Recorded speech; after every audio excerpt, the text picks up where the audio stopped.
اب بھارتی وزیر خارجہ کے وزٹ کے اس دورے کو آپ کس طریقے سے، اس میں شرکت کو آپ کس طریقے سے دیکھتی ہیں؟ بالخصوص میں یہ آپ سے ضرور جاننا چاہوں گی، پرائم منسٹر کی طرف سے، پرائم منسٹر شہباز شریف کی طرف سے کل چینی وزیر اعظم کو جو ہے وہ ریسیو کیا گیا، وفاقی وزراء کی طرف سے دیگر جو وفود آ رہے تھے ان کو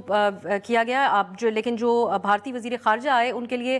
فارن آفس کے ایک عہدیدار وہاں پر پہنچے ان کو ویلکم کرنے کے لیے۔ یہ سفارتی پروٹوکول کے اعتبار سے آپ کی نظر میں کیسا ہے، اور ان کا وزٹ کرنا پاکستان اور پرائم منسٹر کا نہ آنا بھارتی، اس کو آپ کیسے دیکھتی ہیں؟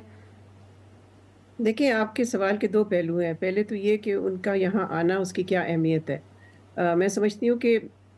وہ خود اس چیز کو بیان کر چکے ہیں کہ وہ یہاں ایک ملٹی لیٹرل ایونٹ کو اٹینڈ کرنے آ رہے ہیں، اور ان کو باہمی کانٹیکٹ میں کوئی دلچسپی نہیں ہے اور نہ ہی کوئی ارادہ ہے۔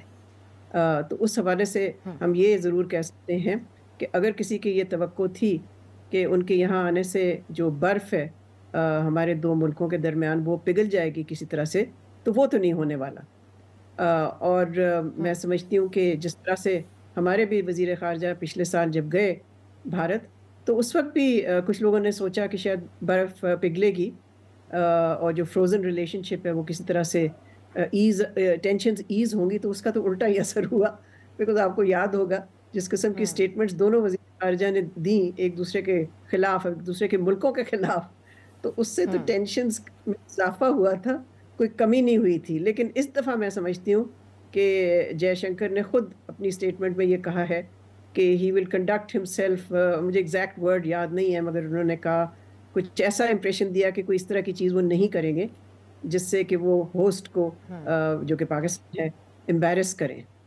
جہاں تک پروٹوکول کا تعلق ہے، وہ تو پھر آپ میرا خیال ہے وہ بہتر ہے فارن منسٹری سے پوچھیں کہ جس لیول پہ وہ ریسیو ہوئے، کیا ظاہر ہے اس کا فیصلہ کیا حکومت نے،